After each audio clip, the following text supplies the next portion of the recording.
the United Nations, the US, the powers that be, wait until a vote and then ask the perpetrator of the genocide if they agree to the terms of a ceasefire while arming them with the weapons to continue the genocide, and then waiting for them to take their time and decide whether or not they agree to stop the genocide. People are pretending like there's some kind of a symmetry here between the perpetrators and the victims of a genocide. And again, I'm saying the word genocide in case somebody doesn't understand the full meaning of this horrific slaughter of human beings that has taken place in Gaza over the last few months.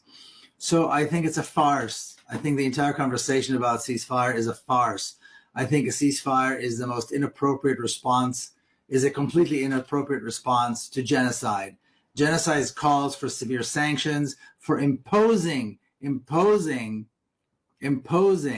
on the perpetrator of the genocide severe sanctions to the point where they are choked. They can no longer commit the genocide. They have no bullets, no guns, no tanks, no planes, no nothing. They cannot move until they stop.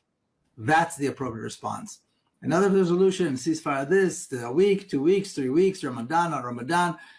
This is, it's horrifying. From the very, very, very early days, from the very establishment of the state of Israel, the Israeli government's made it absolutely clear that they do not care about the United Nations. The United Nations has no relevance to them one way or the other.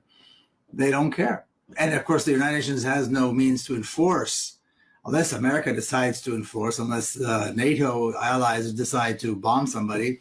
Nobody has, if there's no means of enforcement, that's a very good question. What is the point? Since nobody is enforcing the resolutions, nobody cares about the resolutions, and then you've got a state like Israel, and of course, there's a double standard here. Besides, if it's an African country or an Asian country or brown-skinned people, then the standards are different.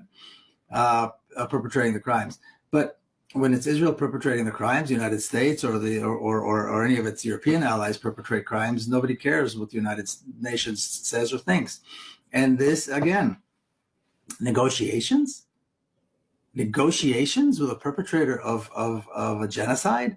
What, are they out of their minds? Who negotiates? You end it immediately and as abruptly as possible.